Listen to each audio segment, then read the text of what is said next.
One may ask, what led to the great war on the battlefield of Kurukshetra, where the Bhagavad Gita was spoken? More than 5,000 years ago, the great king Vichitravirya passed away.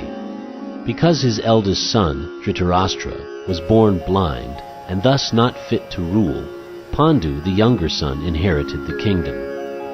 After the death of King Pandu, his 5 sons, known as the Pandavas, became the lawful inheritors of the kingdom. But as the Pandavas were just still boys, Dhritarashtra assumed the throne for himself. Dhritarashtra had 100 sons, known as the Kauravas. When the Pandavas came of age and were ready to rule the kingdom, they did not want the entire kingdom for themselves, which was rightfully theirs. They were willing to share the kingdom with their cousins. Thus the kingdom was divided into 2 halves between the Pandavas and the Kauravas. Duryodhana, the eldest of the Kauravas, was not satisfied with his share. He wanted to enjoy the entire kingdom for himself.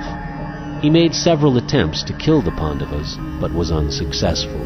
He then unlawfully took possession of the entire kingdom and forced the Pandavas into exile.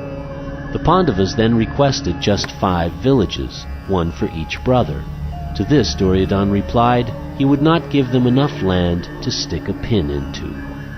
Lord Krishna pleaded for a peaceful and non-violent resolution to the land dispute, but Duryodhana rejected him and declared war on the Pandavas. The big war of Mahabharata was thus inevitable. In preparation for the war, both Duryodhana and Arjuna approached Lord Krishna for help. Krishna, as God himself, would not turn away anyone who approaches him for help, be they good or wicked.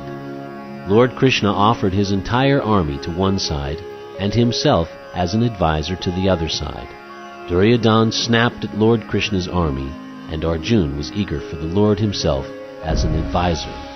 Thus Lord Krishna became the advisor and charioteer to Arjuna. Arjuna faced a dilemma on the battlefield, whether to fight for his rights or run away from the war and let the wicked and evil sons of Dhritarashtra rule the kingdom.